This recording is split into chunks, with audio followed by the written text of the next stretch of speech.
How do Australians build roads? Two workers put a plastic soft cloth on the side of the road that has just been repaired, and the front of the machine opens and the back of the machine is always stuffed, and then they have to fill it with broken stones. What is such a strange operation doing? In fact, this is mainly to remove rainwater quickly. The plastic soft cloth is 30 centimeters wide and 5 centimeters thick and has multiple holes inside it. When a storm comes and the drainage is not in time on the road, it is used. The broken stone is water repellent and the rainwater will flow into the cracks filled with stones because the surface of the plastic soft cloth is not full of holes. The outermost layer of the cloth is covered with a layer of cloth and the water will pass through the cloth and flow into the holes into the pipes in this way. The pipes flow through the pipes in time.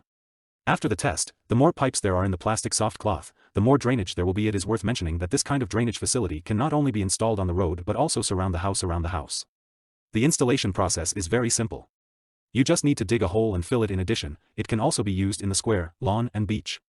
At this time, even the digging process is saved. Just lay the plastic soft cloth flat on the ground and cover it with soil, and this kind of water level placement can be seen in the experiment that the speed of drainage is higher than that of vertical placement.